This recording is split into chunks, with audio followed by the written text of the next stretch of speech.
Voy a poner es, Bueno, bienvenidos a esta serie de educación. Ya vamos por el capítulo 70 y algo, 2, 3.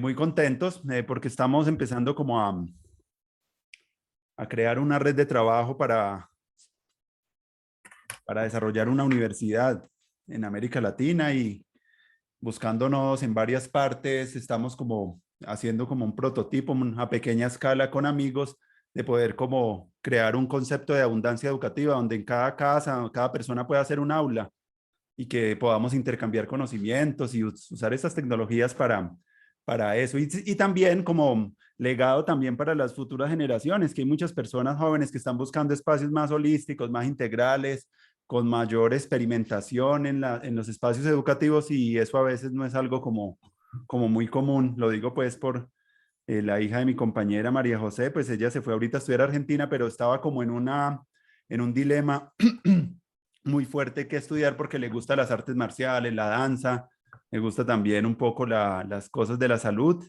Entonces, bienvenido Hamilton a conversar un rato. Hace rato no nos vemos y es una alegría tenerte por estos lados, hermano.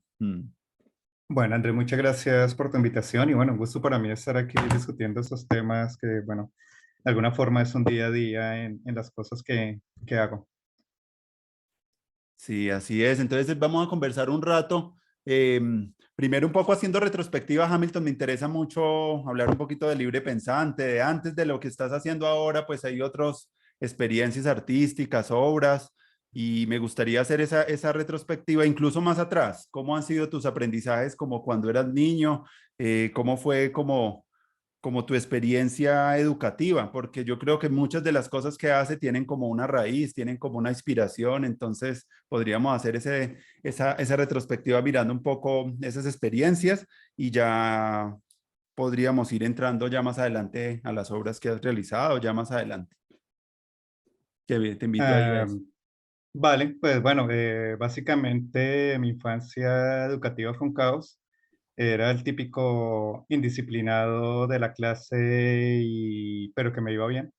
Entonces, gastaba muy poco tiempo en tener el conocimiento. También estaba hablando como de, pues, de una educación bastante ortodoxa, eh, en donde, pues eso, ¿no? El profesor se paraba, daba unos contenidos, después tocaba hacer exámenes y cosas de estas, y pues bueno, era muy aburrido y, y pues no la pasaba bien.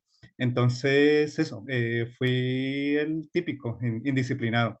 O sea que mientras que el profe decía unas cosas, yo me la pasaba dibujando o me la pasaba eh, planeando otras cosas bueno, sí, o haciendo en disciplina realmente. Entonces, digamos que, claro, eso fue un punto a desfavor. Pues porque la educación tradicional es un poco llevada al obedecer, ¿no? Al niño sentado en el pupitre recibiendo una información muy precisa y pues ese niño tiene que cumplir unas normas y unas formas de ser porque ese niño va a ser parte de una sociedad y una sociedad que le va a imponer unas reglas y que le va a imponer obedecer frente a todo. Entonces, bueno, como mi reflexión frente a eso, frente a mi indisciplina, es esa, o sea, yo era un niño que no obedecía en cuanto a que seguía las normas, sino que me quedaba muy fácil el aprendizaje. Y el resto de tiempo pues lo dedicaba a hacer otras cosas.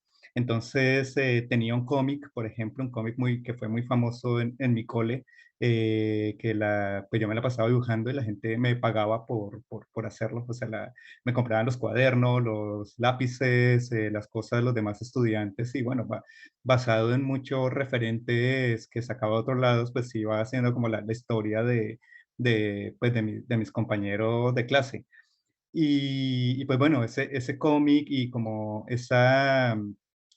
bueno, fue una serie de cómics que hice, pues también me llevó a hacer otras cosas. Entonces, también apliqué como a concursos de pintura y a concursos de arte y tal. Y pues bueno, de vez en cuando me ganaba alguna cosilla y pues bueno, esa fue como un poco la infancia. Dentro de la indisciplina, porque también hacía cosas de indisciplina, o sea, instalación, ahora le llamo instalaciones artísticas, pero bueno, no voy a entrar en detalle, pero bueno, montaba cosillas por ahí no, que no eran gratas al status quo de la academia. Pero bueno, pero la pasaba bien. Yo creo que el aprendizaje también se trata de eso, como de poderla pasar bien, o sea, de no solamente entenderlo como algo que es una imposición y que tengo que llevar en línea recta, sino que si tiene que producirme algún placer. Entonces, ya en la universidad, pues ese fue el punto. En el momento en que yo iba a estudiar,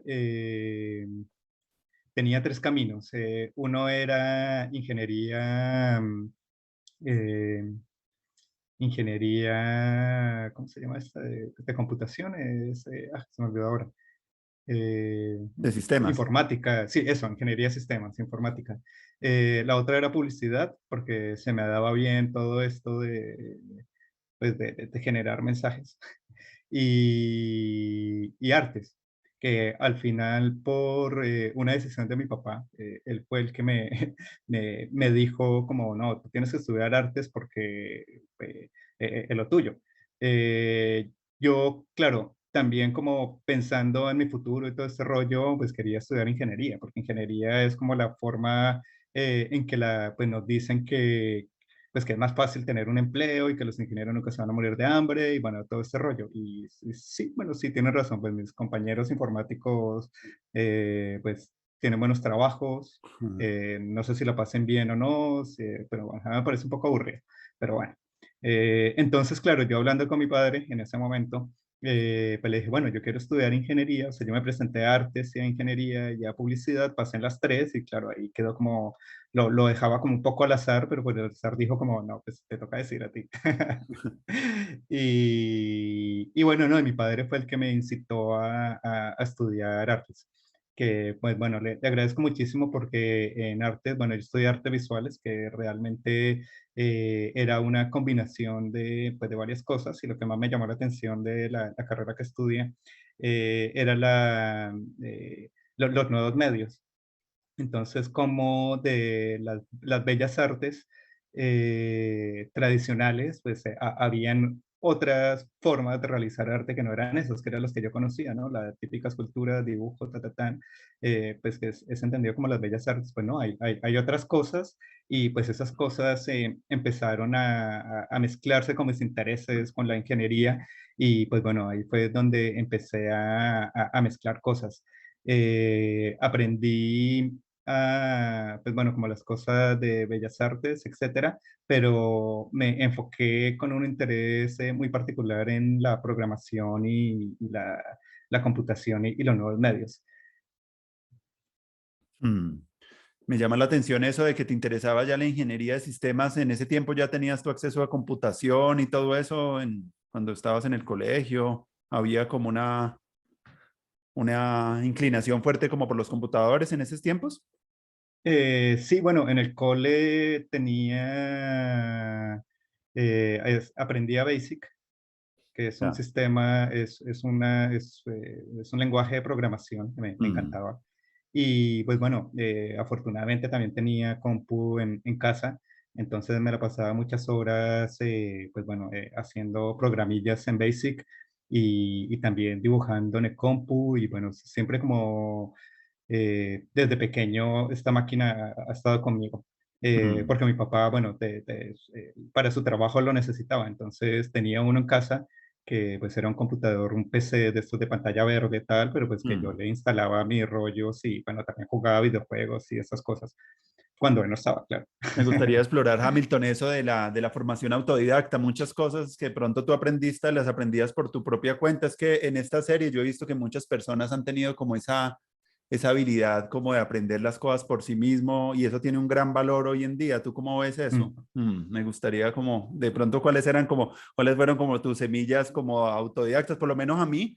Yo recuerdo mucho escuchando programas de astronomía en radio, en un programa de ciencias y de física teórica que daba la UTP allá en Pereira. Para mí eso era como fascinante en un tiempo donde no había como tanto acceso, como no tenía acceso a grandes bibliotecas ni a información. Para mí eso era como un momento donde yo me ponía a anotar y todo en el cuaderno y que la cuadratura del círculo, hablaban de cosas como muy abstractas, de agujeros, muchos de eso no entendía, pero para mí era como muy fascinante, como que la mente ahí como burbujeaba o por lo menos hacía como clic con otras cosas que en la escuela ni mucho menos pues me hablaban de eso. Para ti, ¿qué fue como algo que en ese momento en tu experiencia formativa como que te dio esa pasión por aprender por sí mismo? Me gustaría un poquito explorar ese pedacito para entrar ya luego a otras partes. Eh, a ver, ¿qué puedo decir? Porque yo creo, bueno, fueron varias fuentes. Una que me gustaba mucho era que, pues mi papá tenía una biblioteca que, bueno, también la fue construyendo pensando en los hijos, en la típica enciclopedia Salvat y todas esas cosas, pues había muchísimas, y el de los dinosaurios, y el de tal, y bueno, siempre como que nos estaba comprando libros. Entonces, yo me la pasaba mucho tiempo en eso, porque me encantaba, o sea, me encantaban las ilustraciones, o sea, me leí las enciclopedias de la A a la Z porque me encantaban las ilustraciones y los cuentos, o sea, lo veía como cuentos. Y entonces, eh, sí, leía mucho de muchos temas, claro, no entendía la mitad, pero pues me encantaban las ilustraciones. Y bueno, así pasé mucho tiempo. Ya después, cuando aprendí a leer y todo esto, pues ya empecé a leer libritos de literatura y bueno, siempre ahí como que tenía, eh, pues eso, tenía las fuentes en casa, entonces era muy fácil. Y bueno, y la tele también, como veía muchos cartoons y todo esto, pues a los cómics me encantaba copiarle, intentar imitar pues los dibujos, el manga, ta, ta, tan. Entonces me la pasaba como viendo tele y después intentando dibujar un poco lo que veía en la tele, los típicos programas de Discovery y esto, pues eso era los que yo veía. O sea, yo era un friki, no veía, digamos que no veía mucha basura, sino que me encantaba como ver de esos programas educativos y cosas de eso porque me gustaban. Bueno, a ver, veía muchos cartoons todo el rato, pero me encantaban esos programas. Y sí, y bueno, y también la bici y mis amigos, pues teníamos como un grupo que nos la pasaba montando bici y pues andábamos por ahí, y pues eso, nos compartíamos cosas, información, etcétera. Entonces, como que siempre fue una búsqueda personal de información y de gustos, o sea, como que me gustaba Mm. empaparme de todo y ya después decidí que de eso era pues lo que más me gustaba y pues empecé como a generarme una biblioteca mental sobre pues mis propios gustos. Sí. Hablemos un poquito ya de la experiencia ya pues acá en Bogotá Tú naciste acá en Bogotá, Hamilton, eres de acá, Sí, eso. Ya como hubo un tiempo, yo llegué acá en el año 2005 más o menos y había como una movida cultural importante alrededor del software libre, Bogotrax, que Pixelazo, que la gente como con los fanzines, gente como experimentando también como con el arte y los nuevos medios, Radio Mutante. Recuerdo muchos parches, también más adelante el Absurd Lab, que creo que tú también estuviste. Varios espacios como que estaban muy interesados en esa apropiación popular de las tecnologías, con el software libre y todo esto. Me gustaría que contáramos un poquito de esa historia. Pues acá hemos invitado, pues por acá estuvo Alejo Araque, también Luis Fernando Medina, gente que como por ese tiempo también estaba ahí. Acá pues tenemos vecinos también a gente que estuvo como a Alex en el Bogotrax. Entonces me ujú. gustaría un poco qué recuerdas tú de esos momentos y de tus primeros experimentos ya como en la mezcla entre el arte y la ciencia que hiciste en la universidad o ya después como posterior para empezar como también como cuando surgió Libre Pensando y un poquito como reconstruir ese momento que me parece también muy importante. ¿Cómo viste tú ese tiempo, hermano, acá en Bogotá con todas esas mezclas? Yo en ese momento era estudiante y a ver, 2005, sí, bueno, estaba terminando la carrera de artes. Y por mi interés por la ingeniería y todo esto, pues empecé a estudiar, pues fuera de la academia, empecé a estudiar programación. Entonces estudié ActionScript que era un lenguaje de programación basado en Java, que fue como mi introducción, fue la primera vez como que escribí, bueno, mi primera vez fue a los 9 años en Basic, pero ya como un poco más avanzado, Claro. fue ActionScript. Entonces me interesaba mucho en ese momento también era el auge de Processing, que fue el primer lenguaje de programación pensado para, pues, para artistas y diseñadores. Entonces en mi compu tenía instalado Processing, tenía instalado JavaScript y tenía instalado, bueno, otras cosas que eran un poco más complejas, pero porque durante este tiempo en la universidad aproveché las clases selectivas que había para meterme en ingeniería y en biología y en diseño industrial. Entonces, habían como unas clases sueltas, yo ya estaba en los últimos semestres y esas clases sueltas pues eran, decidí tomarlas fuera de la facultad, que lo cual me alimentó muchísimo porque eso fue como conocer otras miradas. Ah, también he estudiado literatura. Bueno, o sea, lo que he hecho siempre es como mezclar muchas cosas y aprovecharme del sistema para sacarle provecho. Entonces, bueno, empecé a estudiar ActionScript. Me acuerdo en ese momento, bueno, que estaba Bogotrax y todo esto, había un poco como personas muy interesadas en la programación, ¿cómo se llaman? Los microcontroladores, que en ese Mm. momento había solo uno que se llamaba BASIC, pues que no era tan BASIC y pues era bastante complejo y costoso. Pero bueno, con eso empezamos a hacer movidas y bueno, un poco de electrónica y esto, a aprender el LED y todos estos rollos también como desde un interés muy ingenuo, pues hacia las tecnologías, bueno, como que la tecnología, pues voy a estudiarlo o como sea. Entonces me metía a eso, como a la gente que estaba ahí trabajando en eso, pues bueno, me metía también y empecé a aprender a leer los planos informáticos, digo, los planos electrónicos y todo esto, y aprender el LED por mi cuenta. Y ahí también conocí a un profe, Alejandro Tamayo, de diseño industrial de la Javeriana en ese momento. Y bueno, con él compaginamos en muchas cosas y decidimos como estudiar programación y todas estas cosas por nuestra cuenta. Entonces con él nos encontraba muchísimo. Fue un profe que tuve del departamento de estética y el tema de su clase era sobre esto, sobre tecnología, como una pregunta, no como una solución. Mm. Entonces compaginamos mucho y pues empecé a estudiar con él. Ahí también conocí ¿cómo se llama? A Gabriel Sea y conocí a Camilo Martínez. Ellos estaban en ese momento empezando a trabajar con Arduino, o sea, ya estoy hablando de 2005. Mm. Y bueno, Arduino además venía de otra idea de otro profesor que era Barragán de los Andes. Entonces como que se empezó a generar este ambientillo interesante, pues de eso, de varios que teníamos la misma pregunta Mm. y que empezamos a estudiar por nuestra cuenta y eso, a las buenas y a las malas, pues a empezar a armar el circuitillo, a que nos sirviese. En ese momento, Arduino, por ejemplo, pues no era tan fácil armarlo. Pues bueno, o sea, lo armamos, no lo comprábamos en la tienda ni lo pedíamos por nada, sino tocaba hacerlo.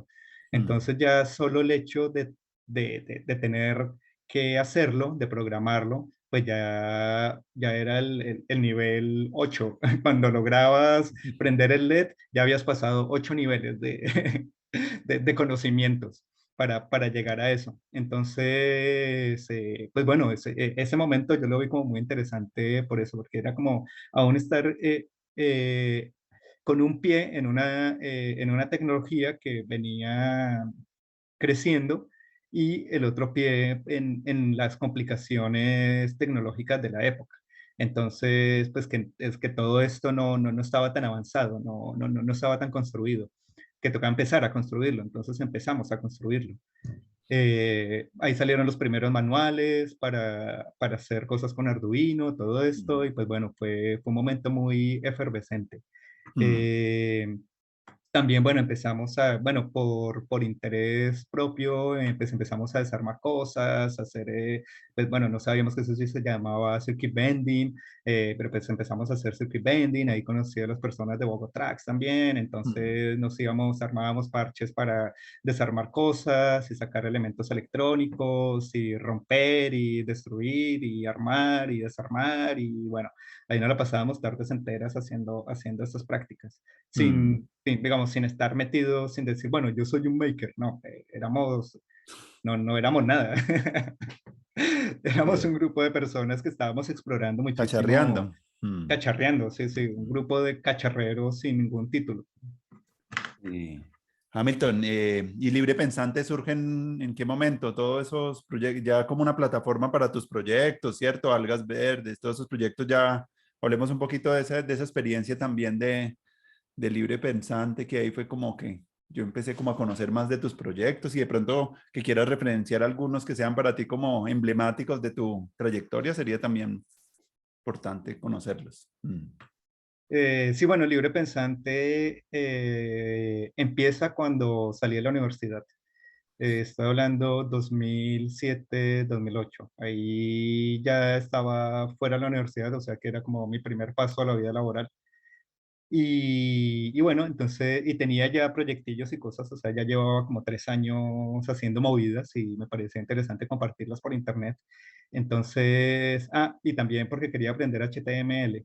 Entonces empecé a programar HTML, o sea, a intentar hacer una página web y dije, bueno, pues ya que estoy haciendo en esto, no voy a perder el tiempo y voy a hacer mi portafolio.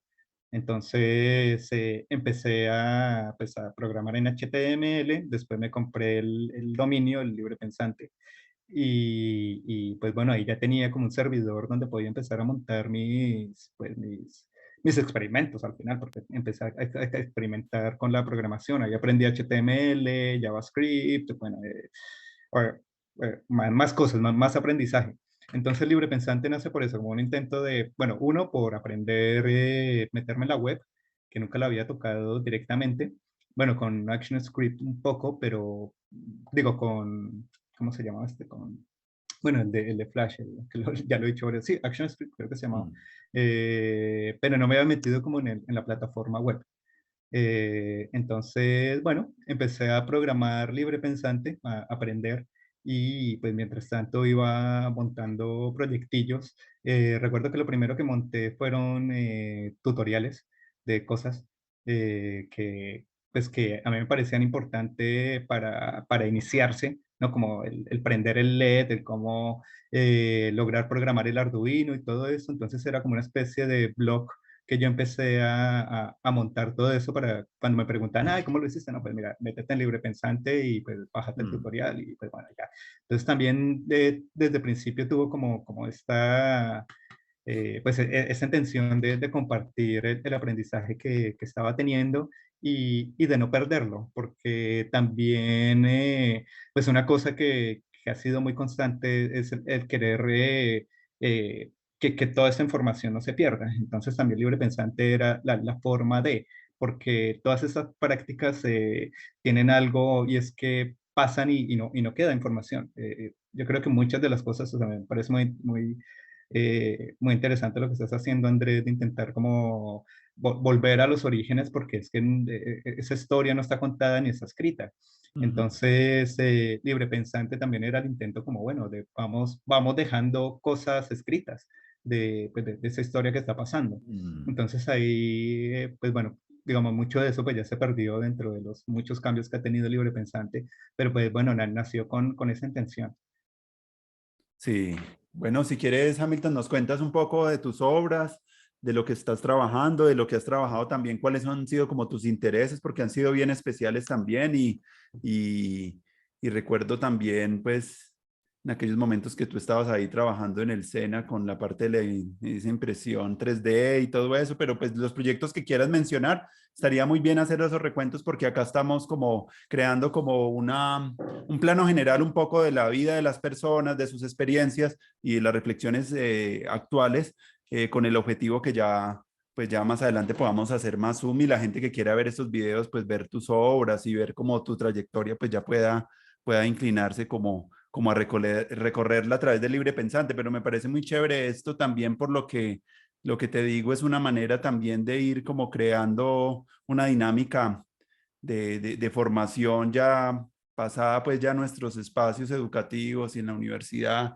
como mirar a ver cómo se puede crear un modelo de red distribuida de aprendizaje autónomo con gentes en varias partes del mundo, muy diverso y donde una persona pueda hacerse su propio currículo, que pueda definir, ve, yo quiero ir a estudiar acá o quiero hacer un recorrido, incluso si quieren verse físicamente, poder hacerlo, pero entonces para eso tenemos que primero crear esta interfaz como más general de lo que somos, de lo que hemos venido haciendo y lo que tú dices, de hacer una historia y de crear una documentación también de esto, ya que tenemos estas tecnologías de poder empezar a crear esta reconstrucción. Entonces, no sé qué obras de pronto quieras de pronto contarnos y algunas antiguas o de pronto algunas más actuales alrededor de lo que vienes haciendo, pues me parece también clave y qué reflexiones vienes haciéndote alrededor de esa interfaz entre arte y tecnología.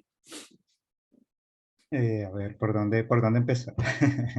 Mm. Bueno, digamos que por un lado es toda la historia que les he estado contando, más como por tu pregunta de la educación, ¿no? Como de en qué momento se empieza a generar esta emergencia del autodidacta en un momento tecnológico donde las cosas estaban empezando a ser. Ahora, pues, todo es mucho más fácil. Mm. Programar con Arduino, Raspberry, ya mucho está construido, pero en ese momento nada estaba construido. Entonces, claro, fue eh, dentro de el meterme en la tecnología, fue en el momento de aprender, también generar las preguntas y de ahí es donde vienen mis proyectos. Entonces son proyectos que nacen por generar preguntas sobre lo que es la tecnología. Y pues esto viene, claro, yo creo que de ese momento de no tenerlo todo, que eso le digo mucho a las personas que están metidas como en el makerismo y todos estos rollos, es como que no nos podemos olvidar que, pues que todas esas tecnologías tuvieron un momento de origen que fue eh, el que genera un cambio tecnológico. Ahora quizás simplemente estamos usando herramientas tecnológicas con fines creativos. ¿Sabes? Como que te toca a veces pensar dentro de estos sismos, la verdadera intención del trabajar con tecnología.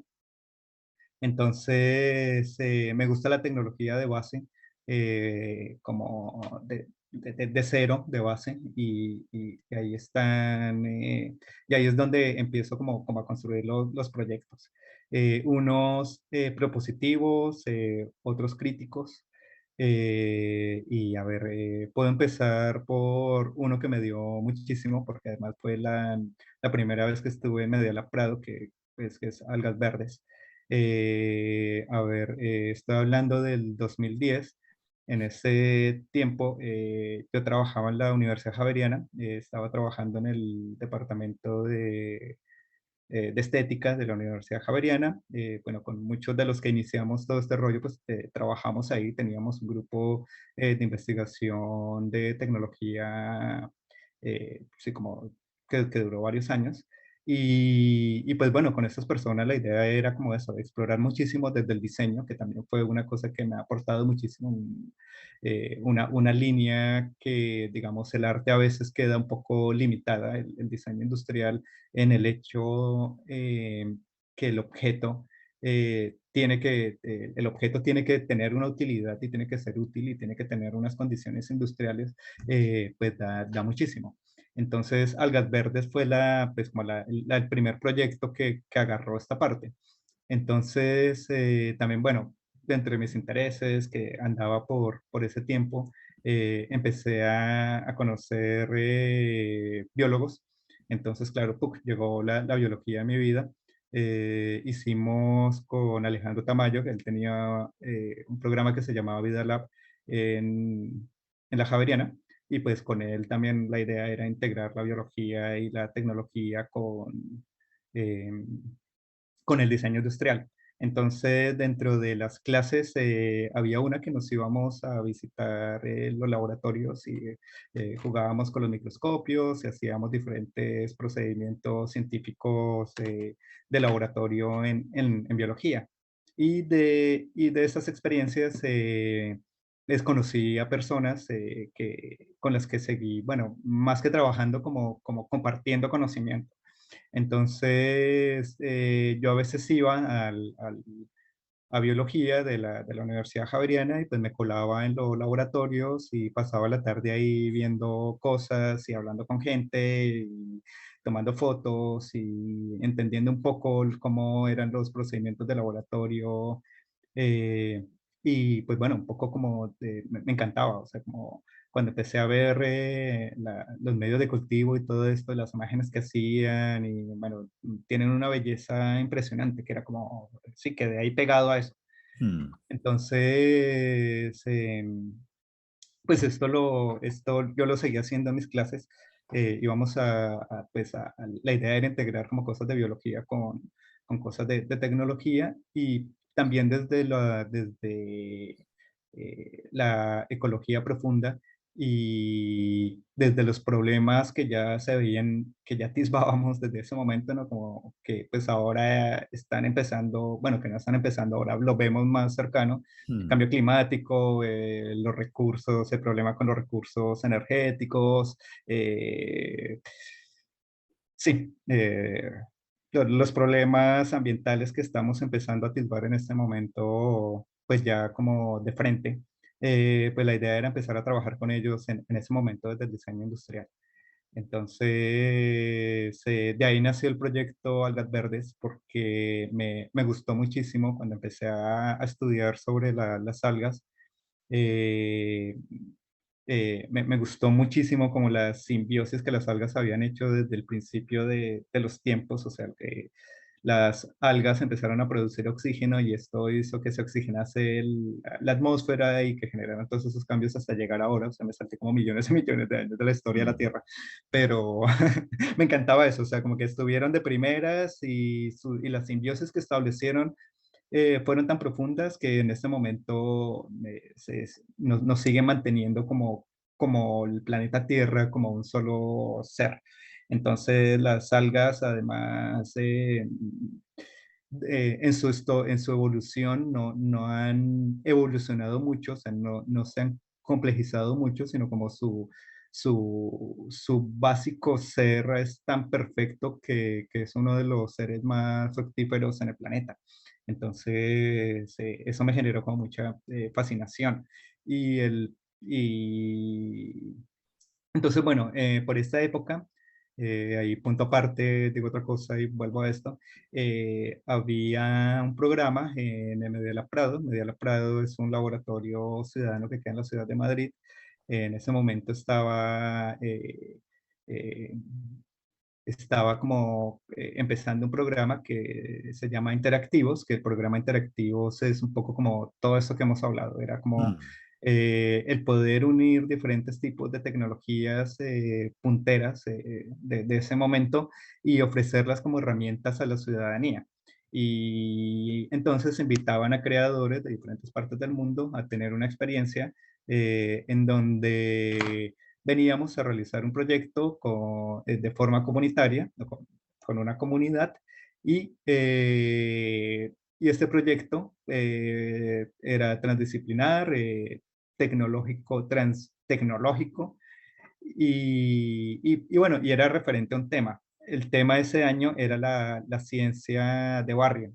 Entonces, el año pasado, o sea, en el 2009, ellos habían hecho un programa que era la ciencia ciudadana. Bueno, no se llamaba la ciencia ciudadana, la ciencia de garaje, En garaje. que bueno, que también era una pregunta del momento. Una pregunta del momento refiriéndose también como a los avances tecnológicos. Pues ahí hago otro punto y después voy a volver. Mm.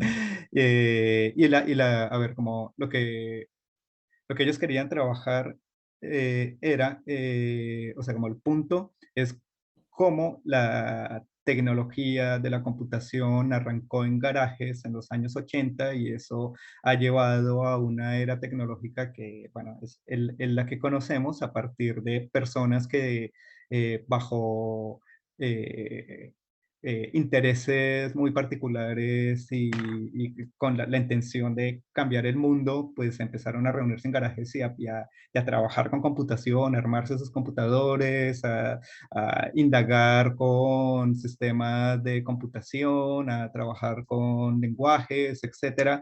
Una cosa que era, pues que solamente se podían hacer en centros especialistas y Mm, porque los recursos eran muy costosos. Entonces, fue el nacimiento del personal computer, ¿no? Como el Apple y todo este rollo en los años 80.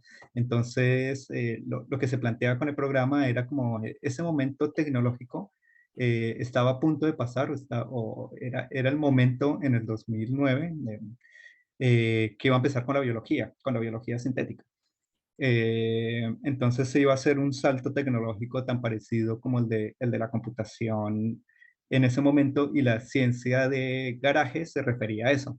Se refería a que en ese momento ya con el costo de las herramientas y con los procedimientos, etcétera, que se podían hacer de garaje, ya se podía plantear que la biología iba a entrar dentro de la tecnología con la misma fuerza como la computación entró en los años 80. Desde el garaje, desde el hacker, desde el ciudadano, el del grupo de interesados que se reúnen a. Entonces, bueno, bajo esta atmósfera, pues empezamos con el proyecto Algas Verdes. Entonces vine a la ciudad de Madrid en el 2010 y el proyecto era básicamente hacer un bioreactor de hazlo tú mismo con material reciclado que se pudiese encontrar, o sea, que fuese un bioreactor que se pudiese replicar fácilmente usando materiales reciclados y que se puedan encontrar de forma local. A ver, un bioreactor es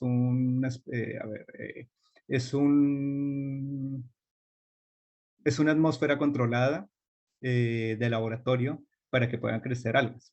Bueno, fotobioreactor se llama técnicamente, pero pues básicamente es una botella con, con aire y con cosas para que puedan crecer algas. Entonces, la idea, bueno, era como hacer este bioreactor que fuese replicable, etcétera, para empezar a trabajar, para que las personas pudiesen empezar a cultivar algas en casa. Entonces, por un lado, había como una intención estética. La intención estética era poder observar a través de un sistema tecnológico, Arduino, sensores, processing, etcétera, los cambios atmosféricos que generaban las algas en tiempo real en una atmósfera controlada, haciendo un paralelismo con la historia de la Tierra, en donde las algas generaron procesos bioquímicos ricos que generaron esta simbiosis que ahora tenemos. Entonces era poder observar eso a través de una simbiosis entre esa máquina, entre ese fotobioreactor y una persona, que al final era el poseedor de esa tecnología. Entonces la persona alimentaba, respiraba al interior del fotobioreactor y el CO2 era pues la comida de las algas y las algas a su vez producían oxígeno, que era la comida bueno, es que se generaba este ciclo un simbiótico. ciclo. Entonces era Mm. generar una simbiosis entre las algas y pues un ser humano. Eso por un lado. Y por otro lado, empezar a observar cómo esta simbiosis empieza a generar cambios atmosféricos a nivel de gases. Entonces teníamos varios tipos de sensores que se podían ver en una pantalla de computador. Se podía ver cuáles eran las afectaciones de los gases en ese momento. Entonces observábamos cómo cambiaba el oxígeno, el CO2, hidrógeno, la temperatura, la humedad, etcétera, del interior del bioreactor. Entonces, esa fue como la idea. Cuando empezamos a construirlo, claro, nos empezamos a dar cuenta que además de, pues bueno, como esta apreciación estética frente al objeto, también podía ser un objeto, pues bueno, relevante. frente a los cambios que iban a empezar a emerger con la tecnología.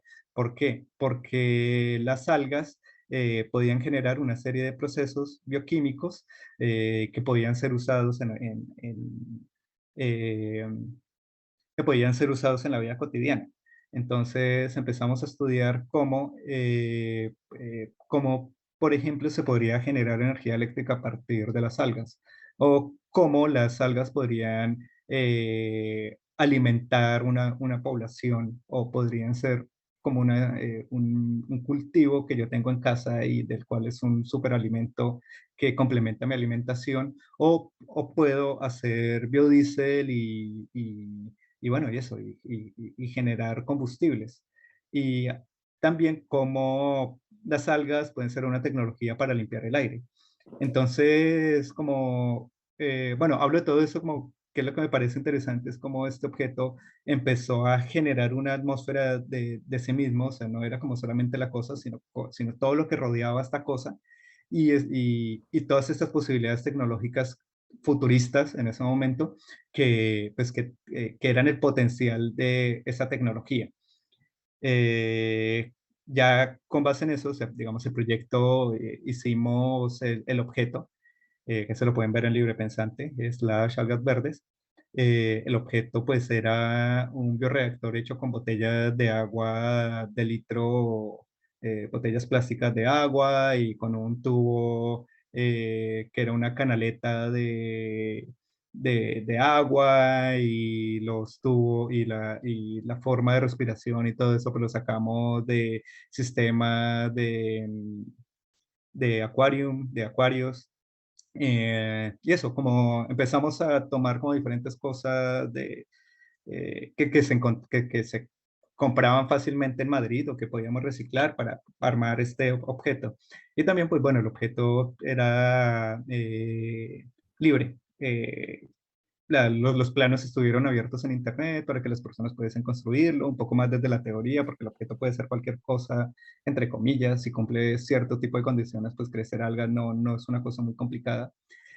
Utilizamos Arduino, utilizamos Processing, también usamos que en este momento no había los sistemas construidos para trabajar con sensores de gases, entonces hicimos como los circuitos para poder utilizar ciertos sensores de gases que eran muy difíciles de conseguir o que no existían los planos ni el conocimiento para poder empezar a trabajar con esto. Ahora es muy fácil conseguir los sensores de gases listos para conectar a Arduino. Entonces, como que también fuimos los primeros que empezamos como a investigar el uso open source de este tipo de tecnologías que antes eran muy cerradas y muy pensadas para la industria y no para la ciencia de garaje. Hamilton, me gustaría profundizar un poquito en eso de los laboratorios ciudadanos y lo de la ciencia de garaje. Y a nosotros que nos tocó un poco como la infancia, un poco pre-internet y ya luego a chicos que nacen ahorita, nacen en un entorno de mucha accesibilidad al conocimiento, pero yo he visto que curiosamente y paradójicamente tenemos cada vez más mala educación. Es una paradoja. Yo siento que la educación antes como que tenía tenía como una profundidad más o menos acceso y más como posibilidades como por la pregunta, el asombro, el cacharreo.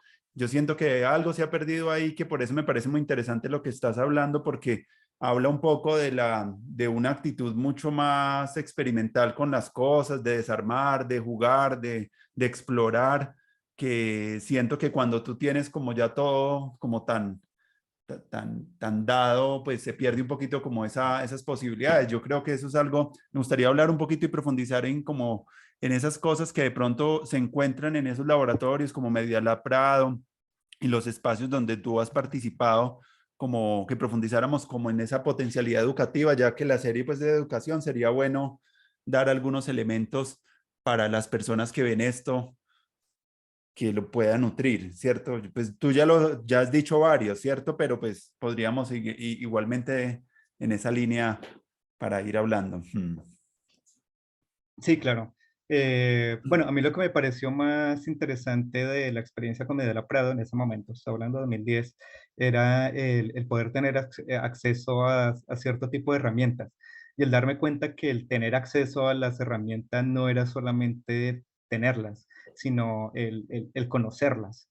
Mm. Entonces, para mí fue como el entender muchas cosas que estaban empezando a pasar, como la impresión 3D, eh, corte láser, todas esas cosas, pues que básicamente ahora en cualquier Fab Lab, en cualquier ciudad del mundo eh, se pueden encontrar. Entonces, o los arduinos, o la electrónica, o todo esto como que ahí estaban todas al tiempo, ¿no? Que es donde viene como también como la idea del Fab Lab, es poder encontrar una serie de herramientas con las que yo pueda fabricar otras tecnologías o pueda utilizarlas para fabricar mis propias objetos o cosas.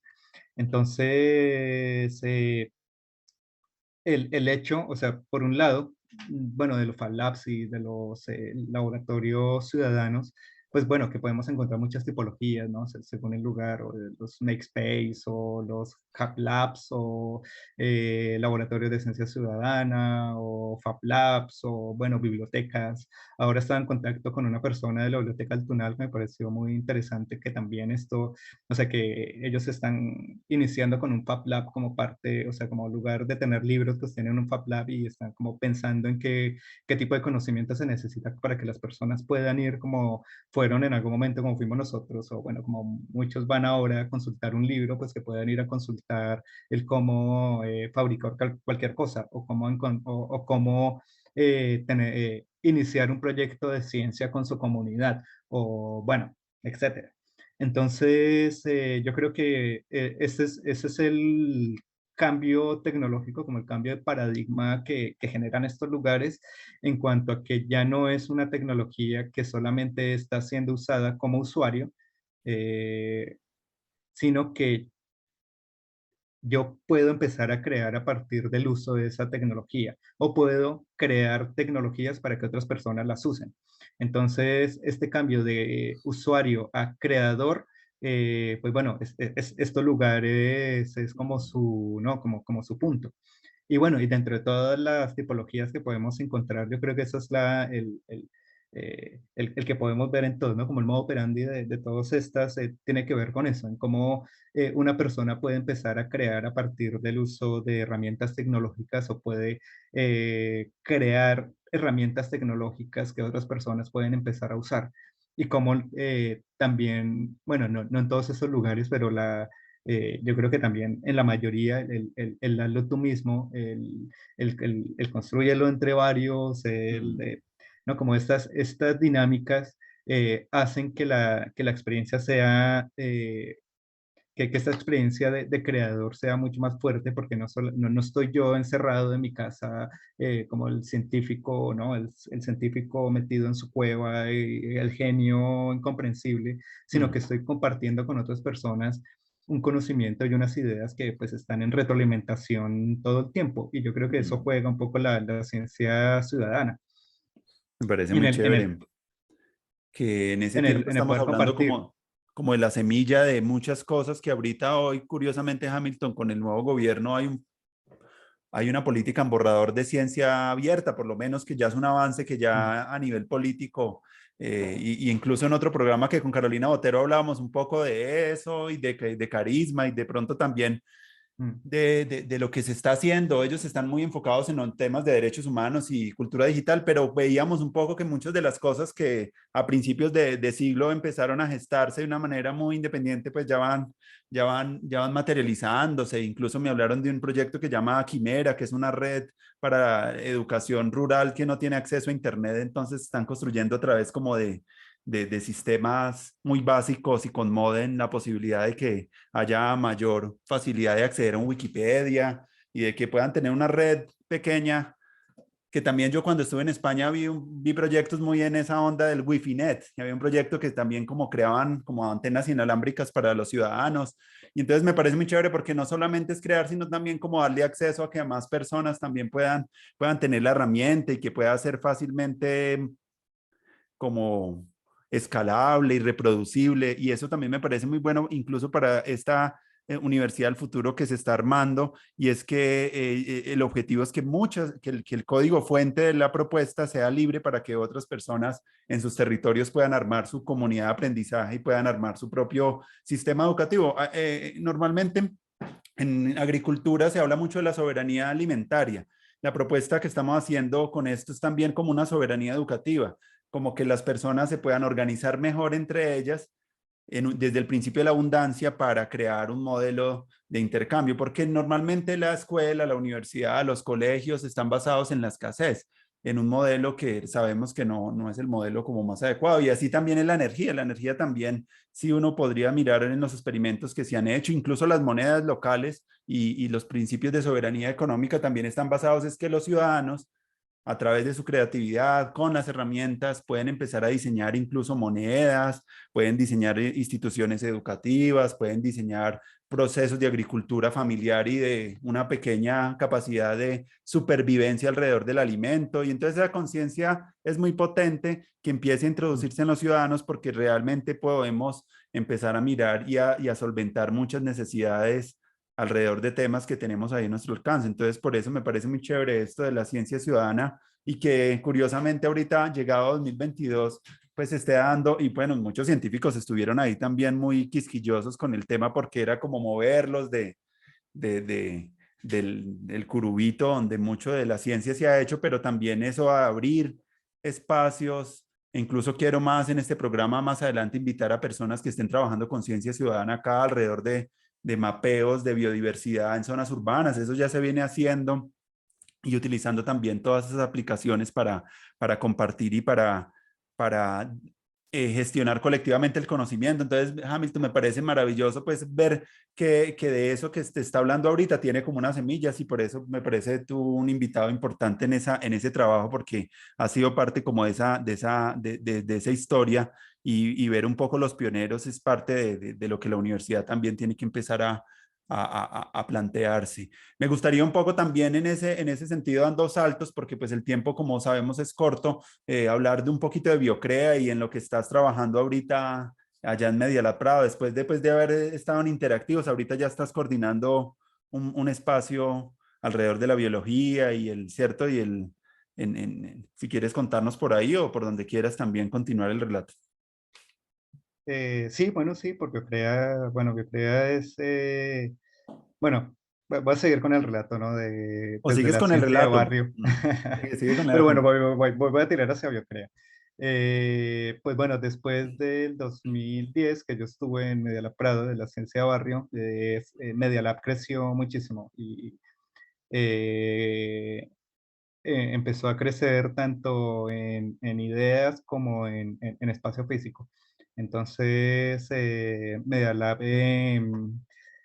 eh, se volvió un edificio de 4.000 metros cuadrados con muchísimos espacios. O sea, antes era como un espacio muy pequeño, como una especie de garaje con herramientas y muy caótico, un Fab Lab pequeño, muy caótico. Y bueno, ya después tuvieron como una infraestructura mucho más grande. Y ahí fue cuando volví en el 2016 porque me invitaron por los 10 años de programa interactivos. Entonces querían como traer ciertos proyectos que estuvieron en varios interactivos para retomarlos y pues bueno, como generar ahí eh, pues unas sinergias entre varios artistas y personajes que pues han sido parte de, de Media Lab Prado y de ese programa. Entonces, pues bueno, me invitaron, lo cual me encantó el estar ahí y pues bueno, en ese interactivo también, pues bueno, el programa seguía, entonces este que les había contado de una selección pública de varios proyectos, etcétera, pues seguían. Entonces fueron invitados 10 proyectos de nuevo. Estos proyectos, no recuerdo cuál era el tema de esos interactivos, pero bueno, muchos tenían que ver con bioarte y con biotecnología. Era, claro, ya había avanzado muchísimo el rollo de la ciencia de barrio, ya han pasado varios años y ya era como uno de los programas fuertes de Media Lab Prado, el Laboratorio de Ciencia Ciudadana, Mm, dentro de muchos otros, o sea, está hablando de una línea, pero el Media Lab Prado tenía muchas más. Y en ese momento, entonces, en toda esta efervescencia de interactivos, estos 15 días que empiezan a pasar de mucha creatividad y de mucho conocimiento en la atmósfera, pues una de las grandes preguntas que nos hacíamos es, pero ¿por qué Media Lab no tiene un laboratorio de biología? O sea, Media Lab tiene un Fab Lab, tiene espacios de coworking, tiene auditorio, tiene 80.000 cosas, pero no tiene un laboratorio, no tiene un wet lab, no tiene un lugar donde podamos trabajar con cosas de biología. Y bueno, y como lo que empezó a pasar era que dentro de estos interactivos, pues empezaron a generar varios espacios de biología dentro del mismo lugar, algunos, bueno, representando peligros, ¿no? Con el uso de ciertos químicos y tal, entonces, o empezaron a ver olores raros y bueno, como que también es interesante, ¿no? Cómo empieza ahí a pasar las cosas, pero claro, con la biología no es igual que con la tecnología eh, electrónica o computacional, porque estamos hablando de cosas vivas. mm, Entonces esto requiere pues un ambiente especial. El laboratorio de biología es un espacio que necesita además de los cuidados entre las personas, etcétera, que es como lo que incentiva también el programa interactivo, ¿no? De todos somos una comunidad y nos cuidamos como comunidad y crecemos como comunidad y aprendemos como comunidad, pues necesita además otros cuidados, que es una seguridad que tiene que ver pues con lo biológico. mm. Entonces, pues bueno, ya sabemos, ¿no? Si se escapa un virus de un laboratorio, pues puede causar muchos problemas. O podemos enfermar gente, Claro. bueno, no sé, cómo causa problemas. Puede llegar a causar problemas. Entonces, en ese momento, bueno, como con un grupo de personas que estuvimos, pues decidimos presentar, pues bueno, no presentar, sino hablamos con el director, con Marco García, diciendo eso, o sea, como Media Lab en este momento es un punto de madurez que nos encanta, pero necesita tener un poco de cuidado con lo biológico, porque necesita un espacio, ¿no? Necesita un lugar específico, necesita un ambiente, necesita generar, como se generó en algún momento los Fab Labs, se necesita generar un espacio donde esto se pueda trabajar de forma sana y segura. Mm, Y pues bueno, la pregunta quedó en el aire. Yo volví en el 2017, el año siguiente, también para el programa Interactivos y pues una de las personas, Fran Quero se llama, él es un biólogo que en ese momento estaba como súper metida, tenía súper metida la idea en la cabeza de generar un laboratorio de biología bajo, bajo el DIY Bio, que era como el DIY Bio, es la biología, lo tú mismo, hazlo tú misma. Y él quería montar un laboratorio que tuviese esta idea, que fuese un laboratorio, que fuese como una especie de Fab Lab, con las mismas ideas de Fab Lab, de apertura y de utilización de tecnología de forma libre y abierta, pero para empezar a trabajar temas de biología. mm, Entonces, él empezó a mover el proyecto fue elegido dentro del el Media Lab, y él inició con el proceso en el 2016 a 2018. Sí, a 2016, creo que duró un año, 2016, 2017. Entonces, Fran lo que hizo fue en pensarse cómo podía ser este laboratorio y qué elemento necesitaba y además cómo este laboratorio podía empezar a ser parte de la infraestructura que ya estaba montada en Media Lab, que tenía que ver con lo abierto, con que todos los espacios tienen que ser públicos, con que las personas tienen que acceder de forma segura, etcétera. O sea que daba además un condicionamiento especial pues, al espacio, que no solamente era montar un laboratorio de biología que ya tenía sus complicaciones, sino que este laboratorio de biología tenía que ser público. Y mm, además de ser público, tenía que ser abierto y tenía que ofrecer la seguridad suficiente para que las personas que estuviesen ahí no sufriesen riesgos biológicos. mm, Entonces, claro, fue un triple reto que pues empezó Fran a trabajarlo a partir del Fab Lab y uno de los puntos que Fran empezó a trabajar fue el Open Science Hardware. Que bueno, aquí pongo un punto, ya mm, después retomo Biocrea, porque me parece importante ahora mencionarlo, y porque es una idea que se genera a partir del open source hardware, es decir, Arduino, la robótica abierta, todo esto nos da herramientas, nos ofrece formas para generar herramientas. Y la ciencia, que siempre había estado como tan cerrada, tan selecta y tan costosa a nivel de herramientas, pues esto encajó perfecto, porque yo, por ejemplo, una incubadora para microorganismos, pues bueno, una incubadora de microorganismos en el mercado, no sé cuánto puede costar a llenar, voy a poner un número, 10.000 euros, pues ¿vale? 10.000 euros. mm, Si yo quiero montar mi laboratorio de biología a lo tú misma de garaje, pues, y empiezo a comprar este tipo de instrumentos, pues no, no puedo, porque ya es demasiado costoso. Entonces, el Open Science Hardware, el, eh, ofrece las herramientas a un bajo costo para que las personas puedan empezar a realizar experimentación con ciencia, mm, eh, reduciendo los costos a muy pocos dólares o, bueno, euros o pesos o, bueno, la moneda que sea.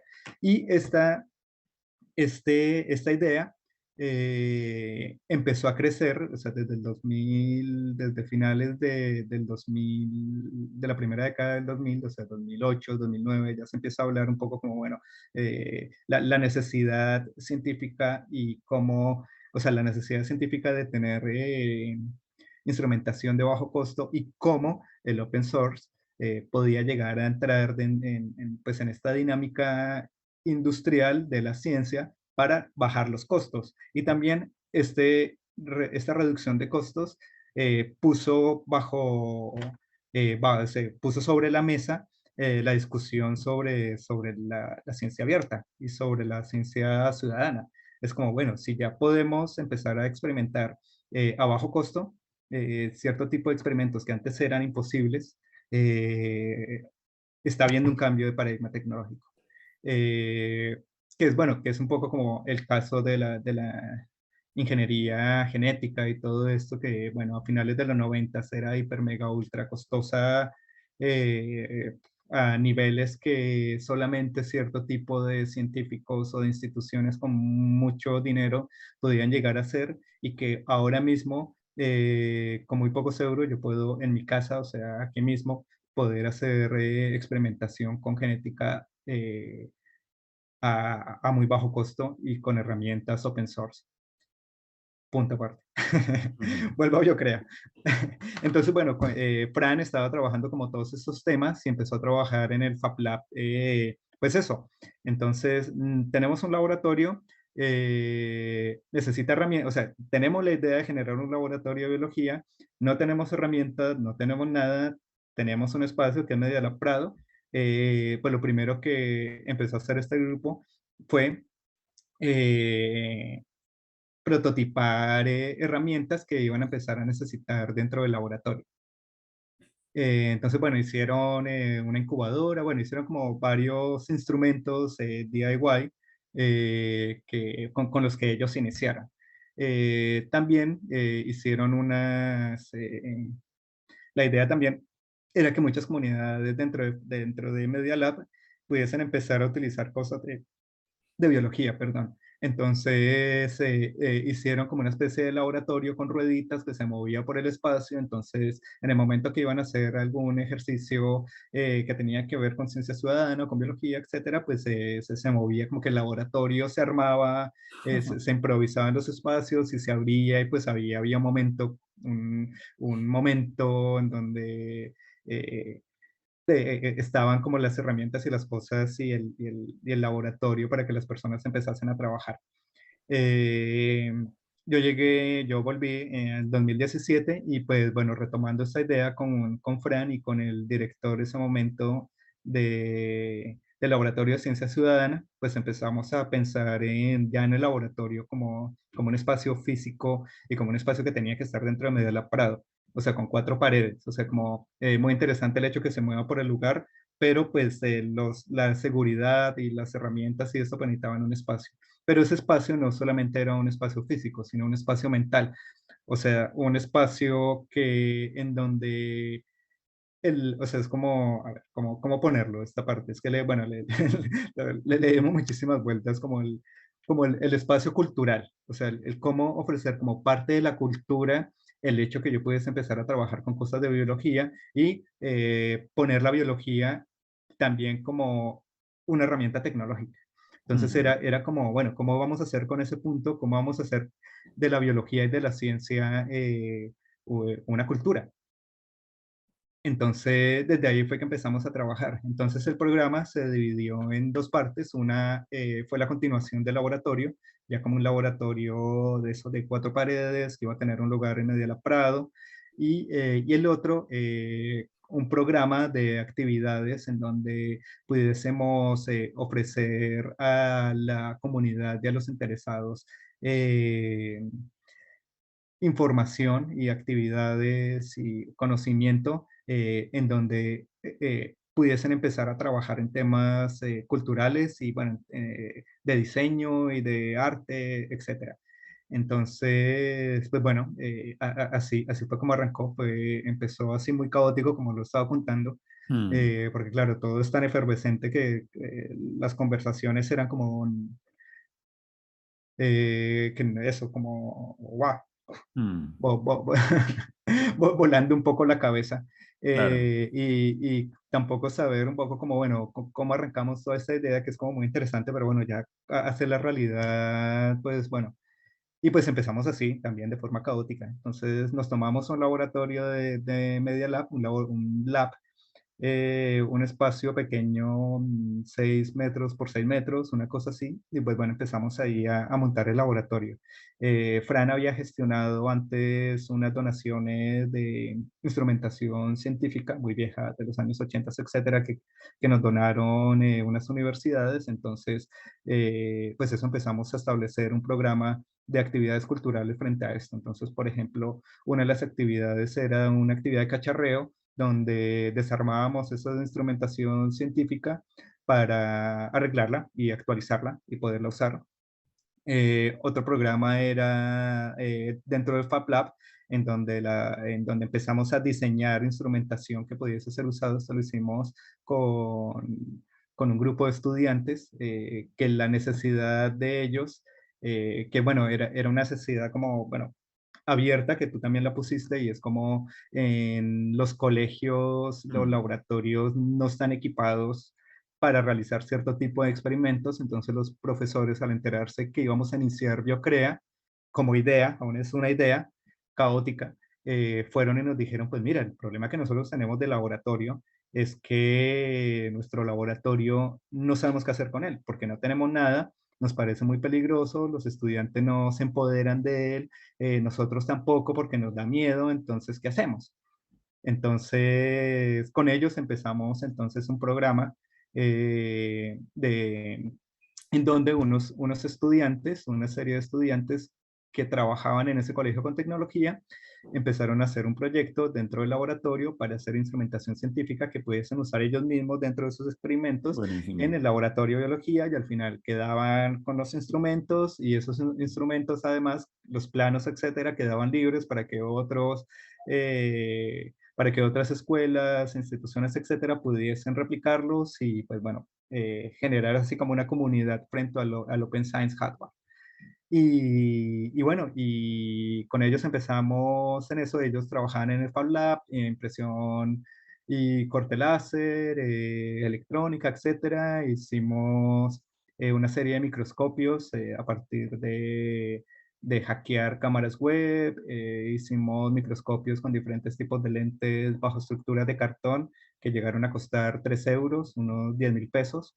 Mm, Esto lo replicamos por muchísimos lugares, este microscopio, porque generaba, o sea, como el problema del instrumento del laboratorio, o sea, uno, que un microscopio es un elemento de laboratorio que nunca sale del laboratorio porque es muy delicado, mm, y dos, que es muy caro tener uno, y que eso a los científicos y a las personas que trabajan con eso les da mucho miedo que las personas manipulen el microscopio porque es un objeto muy delicado, pues ya no tenían ese problema. Entonces empezamos a hacer talleres, por ejemplo, en el Jardín Botánico de Madrid, en donde las personas armaban su microscopio de mm. cartón, era su microscopio personal o como su personal microscope, y íbamos a hacer recorridos botánicos dentro del jardín. Entonces las personas iban con su microscopio, íbamos viendo diferentes tipos de especie, de especies que estaban en el jardín botánico, y pues esto fue un programa de educación dentro del Jardín Botánico, que es muy bonito. También lo hicimos con la Universidad de Murcia, en un laboratorio que se llamó Mar Menor. Mar Menor es una laguna que, bueno, lo pueden investigar un poco. Mar Menor, Murcia, España, tiene ahora muchísimos problemas de contaminación, de polución, ecológicos, etcétera. Y nosotros hicimos ese laboratorio también de construcción de microscopios. Entonces las personas tenían esa herramienta y después Buenísimo. empezamos a explorar diferentes lugares del Mar Menor con una idea de plantearnos preguntas desde lo microscópico. Esto con ayuda de científicos, un grupo transdisciplinar. Entonces, bueno, como este tipo de experiencias, pues lo generamos a partir de un instrumento, ¿no? Del Mm. hackear, entre comillas, un instrumento, y hackear en el sentido no solamente de hacer algo que se pueda replicar, sino hacer algo que se pueda replicar a muy bajo costo. Mm. Entonces, bueno, así te puedo poner varios ejemplos. Sí, otro Eh, ejemplo que me gustaría de pronto que habláramos, bueno, hay varios ejemplos porque, bueno, la página Libre Pensante, para los que quieren verla, pues ahí están los proyectos documentados con toda el de microuniversos también me parece muy interesante también de lo que podríamos hablar, que es uno de los más recientes, ¿cierto, Hamilton? Y me llama mucho la sí. atención porque mi mamá estudió microbiología no, sino bacteriología. Y yo recuerdo a veces ver algunas cosas ahí por el microscopio cuando era muy niño y a veces cuando yo me pongo a dibujar de una manera así muy aleatoria, me salen figuras muy parecidas a las que veía yo en el microscopio, como muchas cositas y detallitos y de como, porque el inconsciente yo creo que también tiene un poco que ver con eso microscópico también, no sé, a veces veo una relación entre el inconsciente y el hacer cosas así como con... Pero cuando yo veo también esa propuesta tuya de microuniversos, también como que unos patrones también que háblame un poco de ese proyecto que me parece también profundamente inspirador y también si quieres, otro de los proyectos que estaba viendo en la página tenía que ver con eso de en un futuro lejano, que también fue un proyecto Mm, mm. que tiene cosas muy interesantes porque esta serie también tiene que ver con eso del futuro y cabe muy bien como una pequeña, como dices tú, un punto aparte ahí para un punto y coma para que de pronto enlacemos ahí en eso. Mm, Vale. Sí, bueno, Microuniversos empieza en Media Lab. Bueno, no empieza en Media Lab, sino a partir de una de las actividades de Media Lab, en la que lo que hicimos fue eso, con un grupo de personas interesadas en microbiología. Empezamos pues, a hacer medios de cultivo para microorganismos. Entonces, eran como tres partes de la actividad. La primera era ir y hacer los medios de cultivo en cajas de Petri, entonces, en placas de Petri. Entonces las personas iban, aprendíamos un poco, eso es como una receta de cocina. Entonces, un poco de tal, un poco de tal, tal, chun, chun, luego se cocina y pues bueno, ahí ya crecen cierto tipo de microorganismos. Entonces, hacíamos esto. Esto era para todo el mundo. O sea, habían niños, no sé, de los 6 años maravilloso. profesores de universidad que estaban interesados también en el rollo, entonces era un grupo súper diverso, muy interesante, artistas, diseñadores, etcétera, fue muy interesante. Eh, por eso, por esa combinación de perfiles. Entonces, eso empezamos a cultivar, después las personas se llevaban el medio de cultivo, lo abrían en ciertos lugares, en su casa, donde fuese, tal, y después lo traíamos, lo poníamos a cultivar en una incubadora que habían hecho los chicos del cole, que ya teníamos una réplica, ya tenían uno en su cole y nosotros teníamos uno dentro de Biocrea. Entonces empezamos a probar también la incubadora. Y, y mientras que iban creciendo,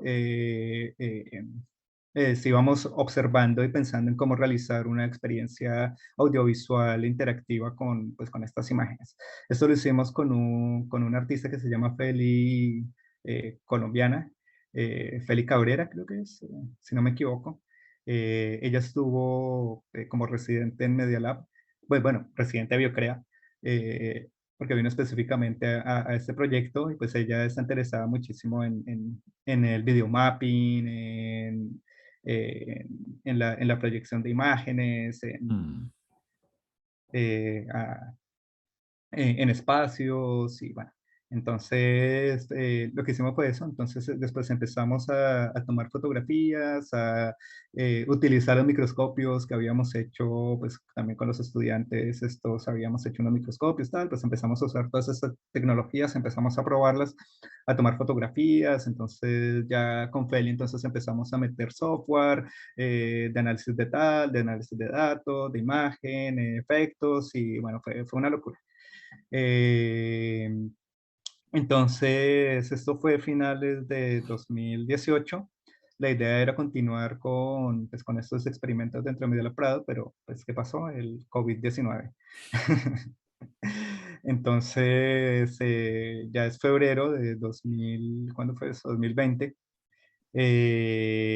Ya todo se estaba poniendo muy mal, iban a cerrar el centro, etcétera, y pues bueno, yo lo que hice fue al centro recoger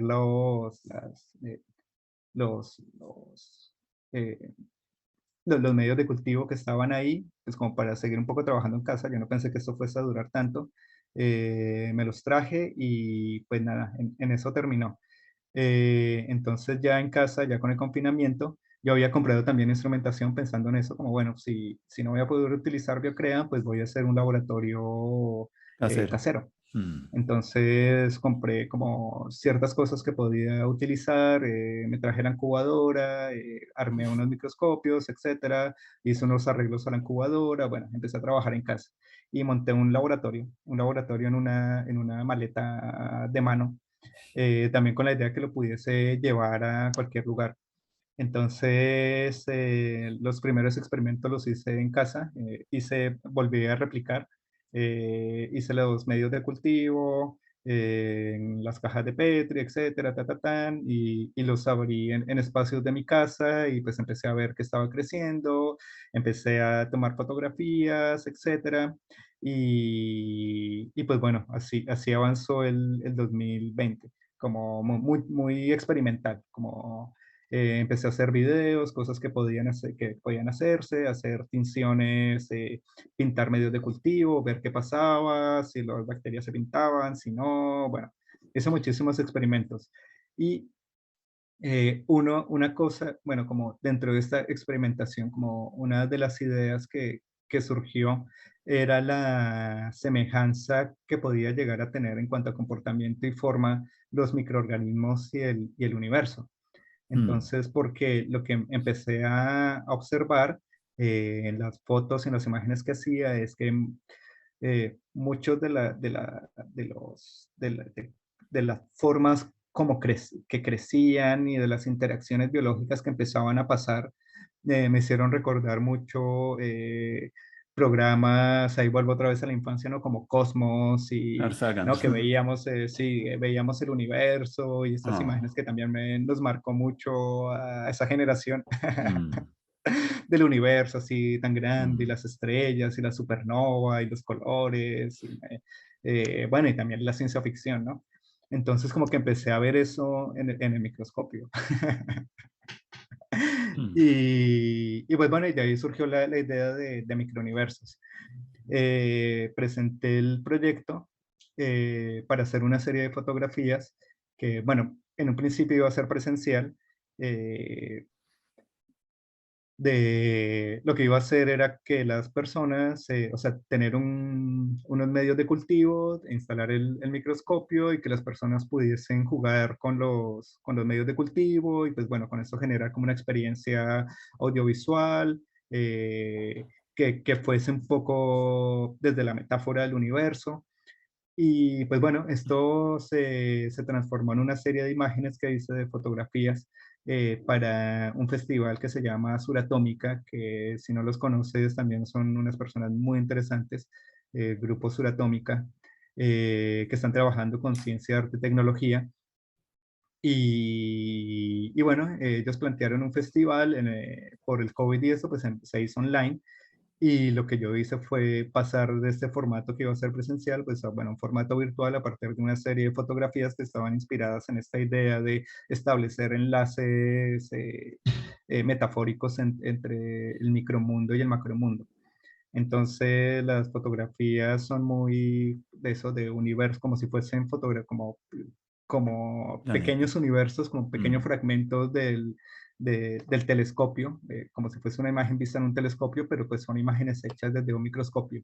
Entonces, conceptualmente era establecer como ese vínculo que hay entre la vida, lo microscópico y pues el tiempo del universo, y también el universo como algo que está vivo y cambiante. Eh, que se transforma y que lo podemos ver como una evidencia en las cosas, en la invisibilidad de los microorganismos que nos rodean. Hamilton, una metáfora de pronto que venga de la biología que nos pueda llevar a inspirar nuevos procesos educativos.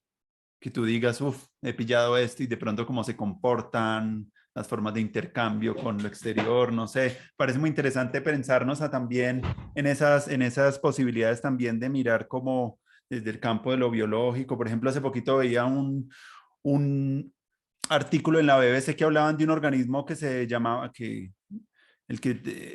Merle Sheldrake, que es alguien que se está trabajando mucho en la parte de los hongos, que es el hijo de Rupert Sheldrake, otro gran biólogo muy importante que pues ha sido de allá en Londres. Bueno, y Merlin pues ha desarrollado un libro alrededor de la vida del hongo y entonces en un capítulo pues hablábamos un poquito de la función del hongo dentro del ecosistema, de cómo ayuda también a, a fijar nutrientes para los árboles y algo tan pequeño y como que tan grande. Y también en un libro también que leía que se llama Bajo Tierra, hablaban un poco de un hongo que hay en Oregon, que es como el organismo más grande del universo y tiene yo no sé cuántos campos de hectáreas, es una vaina pues por fuera no es tan grande, pero como que eso, pues, tú sabes, como que los micelios, las Mm. micorrizas, eso es una vaina súper extensa. Entonces, como que estamos pensando como en una metáfora, así como que nos permita pensar, porque bueno, Universidad del Futuro es un nombre que tenemos tentativo para hablar un poco de los procesos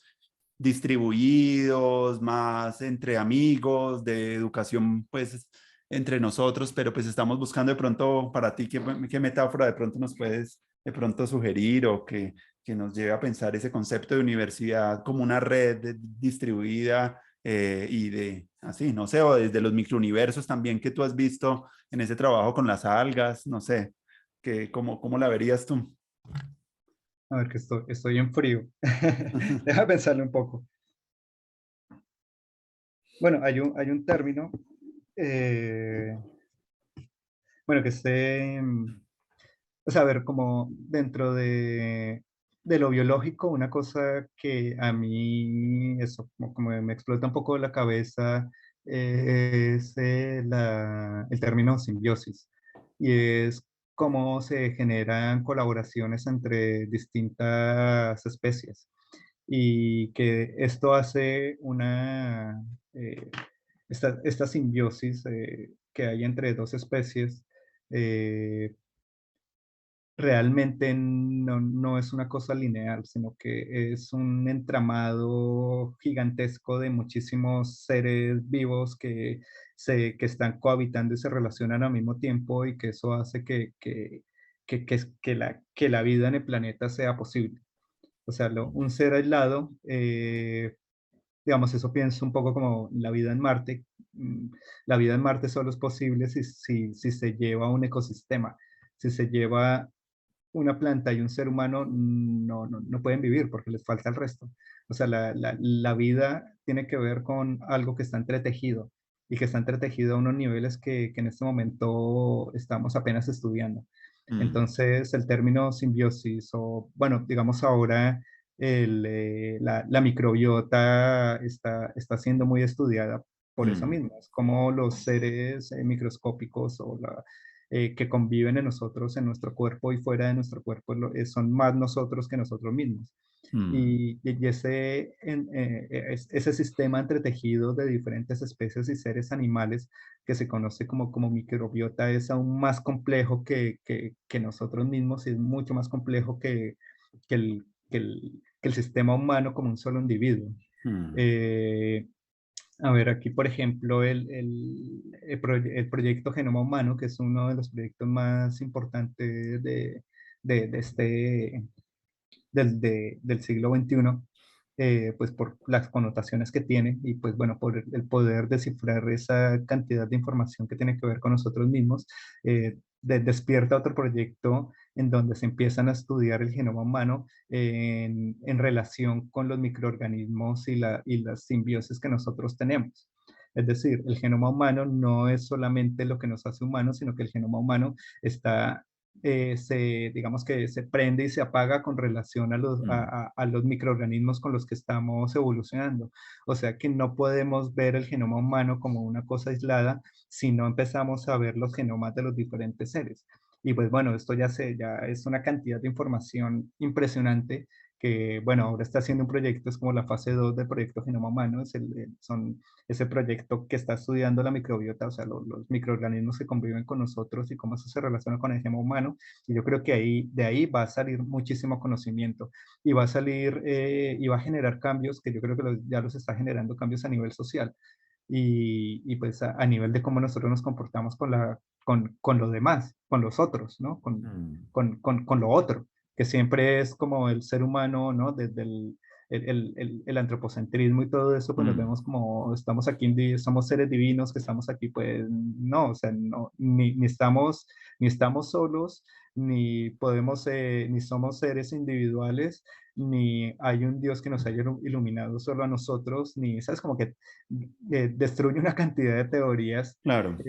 frente a lo que nosotros comprendemos como lo humano, bueno, está por estudiarse y que a mi forma de ver va a empezar y está empezando a generar una serie de cambios frente a nuestra misma comprensión como especie. Sí, todos esos temas que tú pones son súper relevantes. Incluso yo he leído un poco del tema de epigenética también, cómo se activan y se desactivan los genes según también condiciones exteriores y muy ligados también a estudios longitudinales que se han hecho con personas que han sufrido pues grandes niveles de estrés en el vientre materno. Eso hace que se activen o no se activen ciertas cosas en el organismo como si fueran interruptores y es donde muestran como que está muy tejido pues lo exterior incluso como con todo ese organismo interior o incluso la microbiota. Si nosotros empezamos a acabar con con la biodiversidad del suelo, eso también va a afectar nuestros propios organismos interiores. Quiere decir, lo que hacemos acá afuera, eso nos está mostrando una interdependencia muy radical que valdría la pena empezar a mirarla con mayor profundidad y a descentrarnos, como tú dices, de que nosotros somos como el pináculo de la evolución, porque también todo eso el antropocentrismo pues ha sido pues bastante pues perjudicial para muchos seres. Ahorita que se habla en Londres ese movimiento de Extinction Rebellion, pues muchos jóvenes como activistas, como trabajando como temas, haciendo conciencia de la extinción masiva como la especie, no sé cómo viste. Tú también estuviste en Londres, ¿qué estuviste haciendo por allá, becado? Contame un poquito de eso para ir redondeando. Bueno, en Londres, nada, aprender muchísimo. Estuve trabajando con el Make Space London. Mm, Y pues bueno, fue más una experiencia de aprendizaje. Ahí hicimos, con un diseñador, hicimos mm, un reactor, bueno, con una impresión 3D, eso se llama un bioelectronic. Propusimos una tecnología de generación de energía a partir de, de microorganismos. Entonces era un objeto, o sea, esa tecnología ya existe, no nos inventamos nada, se llaman microbial fuel cells, celdas de combustible microbianas. Pero nosotros lo que hicimos fue aplicarlas a un objeto cotidiano. Entonces era como pensando un poco como en el futuro, los objetos, las cosas electrónicas o las cosas que conviven con nosotros, van a tener dentro de su forma de ser, ¿no? Dentro de, bueno, no sé cómo explicarlo bien, sí, como dentro de su materialidad, van a tener la vida en sí misma como parte de su comportamiento y su uso. Entonces, ese fue como el concepto que trabajamos y hicimos un objeto que se llamaba Bioelectronic, que su interior era un cultivo de microorganismos que, bueno, estaban creciendo, etcétera, y ese cultivo de microorganismos generaba una corriente eléctrica que estaba siendo procesada por un computador muy pequeño, pues un microcontrolador muy pequeño y de muy bajo consumo, que transformaba estas señales de los microorganismos en sonidos. Entonces, la función del objeto era generar sonidos de su pulso de vida. Entonces, yo podía escuchar el objeto, estaba diseñado para demostrarnos que estaba vivo. Entonces, cuando yo interactuaba con el objeto, podía escuchar un pulso, un tac, tac, tac, tac, tac. Y ese pulso es porque está vivo. Y ese pulso nace de esta tecnología que digo, de las fuel cells, porque dentro de sí hay seres vivos. Entonces, bueno, también tiene que ver con eso que estamos hablando, ¿no? De cómo generar niveles de complejidad dentro del discurso artístico, porque al final era un objeto artístico. Eso fue lo que estuve haciendo en Londres. ya. Me gustaría ya para finalizar, Hamilton, de pronto una última reflexión. Yo sé que hemos tocado varios temas, lo de ciencia ciudadana, bioarte, hemos hablado un poco de los microuniversos.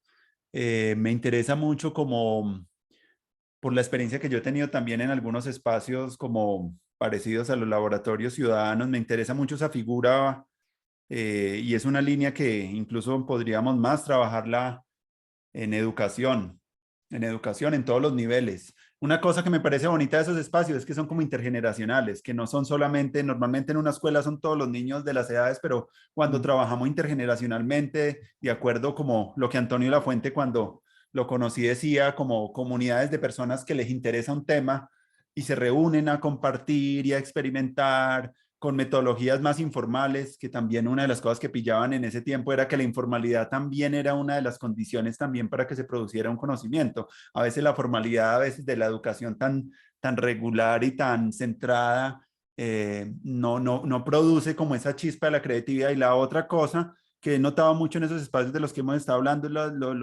la mezcla un poco de también de gentes y de saberes que hace que se hagan cosas más pues, diferentes. Normalmente así no está organizada la educación, está la ingeniería, la Escuela de Bellas Artes, acá están los músicos, pero entonces sería bonito a futuro para nuevas obras, incluso ciudadanas, pensarnos estos laboratorios ciudadanos. Yo creo que la metáfora es muy poderosa y bueno, otra metáfora que para mí, desde que la conocí, me ha transformado mucho las prácticas educativas es lo del código abierto y Mm. de hacer que lo que hacemos pues se pueda compartir y se pueda traducir en que pues más personas se puedan ver inspiradas. Ya que he tenido el privilegio de pasar por ciertas cosas, tenemos el deber ciudadano como que esas cosas se puedan expandir a más personas, porque pues sabemos que también todavía, por lo menos acá en América Latina, pues la buena educación pues es algún privilegio todavía de unos pocos. Entonces, abrir un poco la discusión de la ciencia abierta y de la ciencia ciudadana nos puede permitir en crear procesos pues descentralizados, involucrando a las comunidades locales, a la gente, en los campesinos y pues, a toda la gente que está en los territorios para empezar a crear como un conocimiento más robusto, más consolidado. Y yo creo que por ahí en América Latina viene como un trabajo ahí importante ahí para hacer. Y creo que como no veo un futuro de la civilización si no hacemos un cambio muy profundo en los sistemas educativos. Yo siento que muchos de los problemas que tenemos ahorita, hermano, que incluso un filósofo que me gusta mucho también de Londres, que se llama Timothy Morton, hablan de los hiperobjetos, como de objetos que son muy complejos de abordar porque pues son Mm. sistémicos, tienen una cantidad de variables. Entonces, como para abordar esos hiperobjetos en el aula es una pregunta que yo también me estoy haciendo, cómo abordar esas cosas que son tan inacibles, que son tan difíciles de abordar.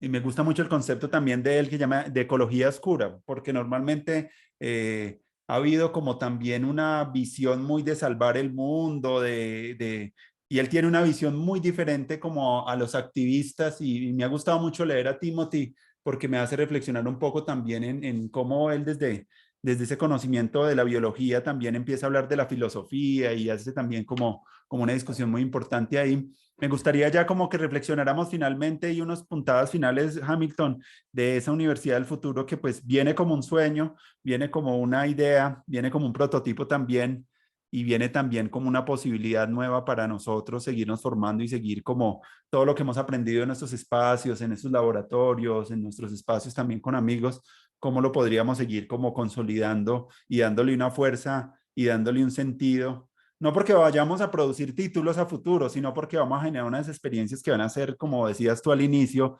divertidas, que sean potentes, que sean de un conocimiento que realmente sea relevante para estos tiempos, porque yo siento que al no tener eso, pues ahorita lo que estamos viviendo mucho en las universidades pasada la pandemia es una deserción brutal y yo creo que eso va a continuar y es el ocaso de muchas instituciones que estaban pensados bajo unas ideas diferentes del siglo XIX, ¿cierto? Incluso la idea de democracia también ya está replanteándose en muchas partes, entonces ha habido como lo que es la escuela, la educación, los medios de comunicación, en términos de una sociedad postindustrial y digital y como con internet, ya debe ser como otra cosa, debe ser otra vaina. Obviamente van a seguir existiendo las escuelas, pero pensando la educación de una manera más expandida, poder desarrollar ese prototipo. ¿Tú cómo lo ves, hermano? Y como puntadas finales ya para que hagamos el cierre de este bello encuentro.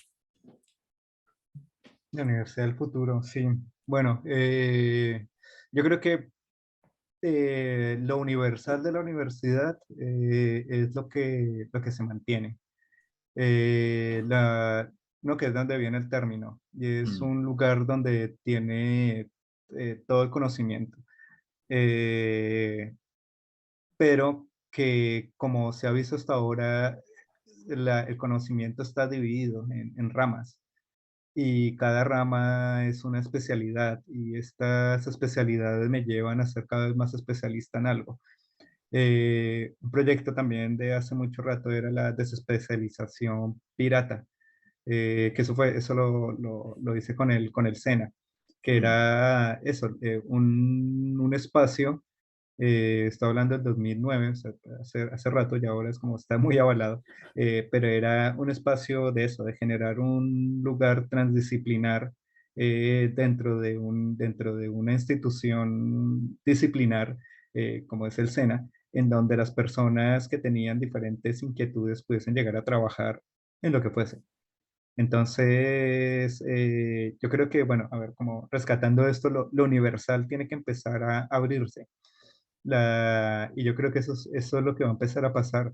Y es que este estudio disciplinar de una sola rama, una sola ciencia, una sola forma de hacer las cosas, un protocolo solamente que se puede, las cosas se hacen así y no más, pues es lo que tiene que cambiar, y es un poco lo que también se está viendo con la apertura de la ciencia. O sea, la ciencia ha estado cerrada, el siglo XX se encargó de cerrar la ciencia y de especializarla, pero yo me he encontrado cada vez más con científicos que no les interesa esta línea.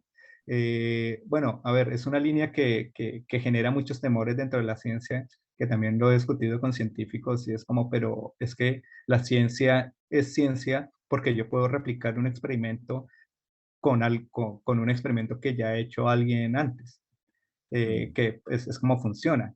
Es mi experimento está siendo avalado, o sea que mi hipótesis es correcta, ¿no? Dependiendo de una serie de experimentos que hizo otra persona y eso al final se vuelve una tesis doctoral. Ujú. Bueno, yo estoy estudiando un doctorado, entonces también dentro de esa discusión, digamos, un doctorado transdisciplinar tiene que aplicar otras cosas que no es este conocimiento especialista que genera un doctorado. Bueno, tengo ventajas que estoy haciendo un doctorado en Bellas Artes y no en Ciencias, aunque estoy haciendo ¿Madrid? un doctorado en Madrid, sí, estoy haciendo un doctorado que trabaja la ciencia de las bellas artes. Entonces, claro, todos estos temas van ahí como súper mezclados y son como ahí una rutina que hablamos con los científicos todo el tiempo porque es que no, aún no está pensado y no sabemos tampoco cómo compatibilizar este tipo Mm. de pensamientos que parecen muy distintos, pero pues que al final no lo son. Y la muestra de los resultados, eh, digamos, de la experimentación que he hecho, como microuniversos y todo eso, pues al final es como, pues, no, o sea, no he seguido, o sea, he seguido un procedimiento científico, porque así lo he hecho. Una experimentación. Claro, una experimentación científica desde una hipótesis, etcétera, siguiendo un método científico, pero que al final los resultados o la forma como se avala este conocimiento no es lo mismo. No, o sea, el conocimiento que yo he generado aún no sé si lo puedo avalar dentro de lo científico, Mm. pero es una experiencia estética que dentro del arte está avalado y que Mm. las personas y los científicos que han interactuado con esto dicen, ahí hay algo. No, o sea, ya no es científico, no es artístico, no es tecnológico, hay otro tipo de conocimiento, Conocimiento que es nuevo. Mm. Que es difícil un, encasillarlo dentro de los sí, regímenes sí, metodológicos, incluso del arte y de las ciencias, es otra cosa. exacto, exacto, exacto. Mm. Como que no encaja en nada, pero al Mm. mismo tiempo hay algo que lo hace ser interesante tanto para Mm. el artista como para el científico, como la Exacto. persona, como la persona del común que se empieza a enterar. Porque también entran todas estas personas que han estado interactuando en los talleres que he realizado, el niño que prepara el medio de cultivo, hasta el profesor que utiliza después los nuevos medios como parte de enseñar ciencia Mm. o el estudiante que por estudiar tecnología genera una tecnología que ahora está siendo replicada en muchos colegios. Ujú.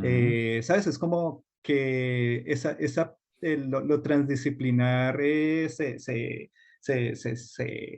explota en diferentes formas en que ese conocimiento se avala. Entonces, y cómo estos espacios, ya llegando como al lugar de experimentación que también los he tenido, ¿sabes? Como el trabajar en Media Lab o el poder trabajar con diferentes instituciones que tienen diferentes miradas. Por ejemplo, he trabajado tanto con la Cinemateca de Bogotá como con el Jardín Botánico, desde una mirada científica, el otro desde una mirada artística y el mismo taller con la misma metodología genera unos resultados diferentes dependiendo del tipo de inquietudes que llevan las personas. Claro. Entonces, yo creo que va ahí lo transdisciplinar, o sea, ya no solamente se trata de adquirir un conocimiento, que es como nace la universidad, sino de adquirir una universalidad, Mm. universalidad del conocimiento Mm. a partir de experiencias. Sí, maravilloso. Ahora, también queda la gran pregunta, que es ahí donde siempre quedamos con los científicos como, bueno, pero sí, pero digamos, si la ciencia va a seguir sus avances hasta ahora, bueno, que también pasa con el COVID, o sea, en el punto en el COVID, que la ciencia tomó las riendas de todo el Mm. asunto y nos hemos dado cuenta que gracias a la ciencia pues salimos de la pandemia de esta forma, ¿no? Quizá hubiésemos salido de otras formas, pero Mm. pues la ciencia tomó las riendas y gracias a que el método científico funciona y que el dinero, la ciencia y que la especialización de la ciencia logró estos resultados, pues hemos salido de esa crisis. Hay un ¿Sabes? tema que me parece Entonces, a mí muy clave, sí, de eso que estás diciendo. Pasado la pandemia están pasando cosas. Yo trabajo mucho con docentes y pues somos unos, pasado la pandemia, los niños están también más inquietos, más desregulados, ujú, pasaron mucho más tiempo con las tecnologías y también hay también un burnout, un cansancio de los docentes también por toda esa educación virtual que hubo. Entonces, como que una de las cosas que me parece más interesante de todo lo que tú cuentas para educación y lo veo es que hay un momento también de que los estudiantes tienen la atención como interrumpida por tanta tecnología y a veces pues tener tanta interrupción en la atención pues dificulta aprender algo nuevo o por lo menos tener una disciplina y una constancia en el aprendizaje. Es como muy dispersos y entonces yo creo que un campo como los que tú estás haciendo de observar de pronto cómo va transformándose un organismo vivo, cómo va creciendo una planta, como lo que sea, nos va a llevar también a cambiar, a realmente a que los estudiantes puedan, a partir de algo que les conecte, pues aprender cosas, porque yo siento que ahorita uno de los efectos negativos de la tecnología móvil, pues se está ya percibiendo, ya se está hablando de la web 3.0, de un poco de salir de esas plataformas para otra vez a unas redes de pronto más centradas en el usuario y ahí está ligado también con unas cosas que yo no entiendo muy bien y es todo el tema de esta economía de la ciber, ¿qué? De los esta economía nueva que se está dando a través de Internet, del criptomonedas, ¿cierto? Hay como una Ujú. tendencia como a ligar una web ya pues más centrada como, no conozco muy bien eso, pero me parece muy interesante a futuro cómo empezar a descentralizar un poco las plataformas estas como industriales que están, pues son las que más están creando como toda esta concentración de la información, incluso la interrupción de la atención, esto está afectando la educación, Mm. para pasar ya a otros modelos tecnológicos que todavía están por esperarse que empiecen a surgir, que puedan llevar a otra cosa, porque si seguimos en esta escalada así, de esta interrupción, pues muy fácilmente van a entrar estas ideas de tecnohumanismo, poshumanismo y todos esos discursos donde ya, pues lo humano, ¿tú cómo ves ese futuro de lo tecnológico alrededor de esto, de esta discusión de aquellos que están viendo como una percepción de lo humano trascendiéndolo alrededor de lo tecnológico, u otros donde están mirando cómo podemos llevar a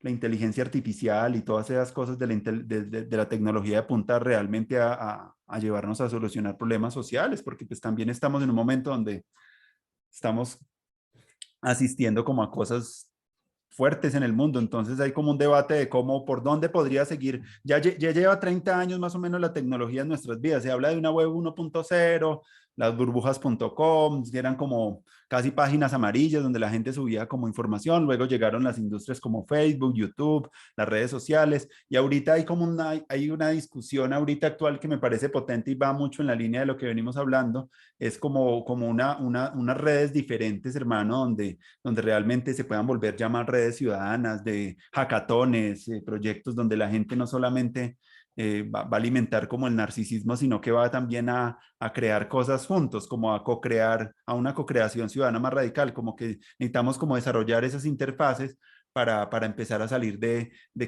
esos mares de informaciones a grupos más pequeños donde yo pueda como Mm. realmente hacer algo con un grupo, 10 15 30 pero no con miles, y donde no pase de pronto muchas cosas. No sé cómo tú la ves, esa es una de las últimas reflexiones que quería hacer contigo. Sí, pues bueno, esa es una gran pregunta. Digo que también está ahí como siempre, ¿no? Lo que vemos, o sea, Mm, como, o sea, digamos, cuando se estudia la historia de Internet siempre nace desde ahí, ¿no? Como, o sea, Internet es el Gutenberg del mm, futuro, donde íbamos a tener toda esta información que iba a ser más, nos iba a hacer más sabios mm, y iba a generar toda esta cantidad de conocimiento, iba a hacer que la humanidad creciese a niveles, bla, bla, bla, ¿no? Como lo que pasó con la imprenta, etcétera. Y pues lo mm, que vemos es que pues ha crecido desde a lugares donde nunca lo habíamos establecido. Entonces, o sea, yo veo ahí, o sea, sí, es que es bien complejo, porque, claro, es también lo que se vende ahí, ¿no? O sea, yo creo que aquí ya entramos con otros problemas de otros, pues del sistema humano, eh, como el capitalismo mm, bueno, esto que dices de la distracción también es como distracción, o sea, que yo ya no tengo la mente, lo digo yo mismo, o sea, como a mí me encantaba leer y podía estar leyendo libros todo el rato, Ahora, no sé, un libro ya no es una cosa que tengo que estar ahí pendiente del teléfono o lo que sea, es como que ya cada vez me queda más difícil prestar atención a una sola cosa. Entonces lo veo también en mí mismo y digo, bueno, ¿cómo sacarle provecho a esto? Mm, eh, Cómo enfocarme en cosas, cómo no generar distracciones como tal, y pues es súper complicado. O sea, el uso de la computación es súper complicado. Internet, eso no, nos ha hecho, o sea, por un lado, porque claro, la tecnología tiene varios lados y una cosa que ha hecho es que sí se ha establecido, o sea, que eso que tú dices de, de la educación del futuro y todo eso ya está pasando, ya hay mm, grupos establecidos, ya, o sea, yo estoy conectado con muchos grupos que es gracias a Internet que puedo estar conectado con muchos lugares al mismo tiempo, con personas ujú, de diferentes perfiles que de otra forma no hubiese podido estar conectado, gente en todo el mundo, del norte, sur, este, oeste, que tiene proyectos y podemos hablar de cosas ujú, gracias a Internet y nos enviamos información y todo eso gracias a Internet y eso ha hecho que nos demos cuenta que a nivel global estamos súper conectados en muchas cosas. Y yo creo que, bueno, una de las cosas es ahora la tendencia hacia lo nacional, ¿no? Hacia el cierre de fronteras y hacia el pensarse hacia adentro tiene una ventaja y es que son muchas experiencias que están llevando hacia eso, hacia lo local.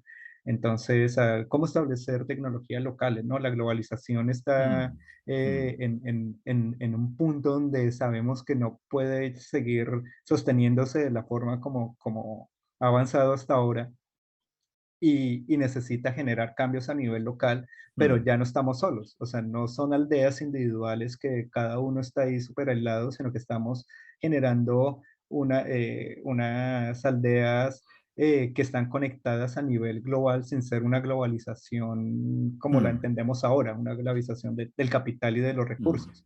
Entonces, como que bueno, por ese lado es muy interesante Maravilloso, por lo que ahí ha pasado está. con Internet. Mm. Claro, pero veo el otro lado y también El otro lado también es es muy raro. preocupante. Sí, el Es muy otro lado raro. también hay que tenerlo en cuenta. Lo digo porque por fenómenos políticos más, porque en Chile no quedó esa constitución, ver lo del Brexit, Por ¿cierto? Ver lo ejemplo, de Donald ujú, Trump y todo el ciberactivismo ruso también, como que todos esos datos también se están llevando a mover la opinión pública como a la pérdida de libertades y por eso, por un lado político, me parece mm, eso como que ya lo han documentado. Hay un man de The Guardian que yo me leí un libro sobre él que habla sobre la posverdad, Matthew mm, Dancona, y me pareció muy mm, interesante el libro de pillar cómo opera todo eso y como esas paradojas en un tiempo donde estamos tan conectados y donde esos fenómenos de una pérdida de la evidencia, incluso acá hubo una persona del Centro de Memoria que decía que acá no había conflicto armado en Colombia, mm, como cosas como el negacionismo, la pérdida de los principios que han fortalecido la ciencia, que es la verdad, que es la objetividad, eso se está empezando también a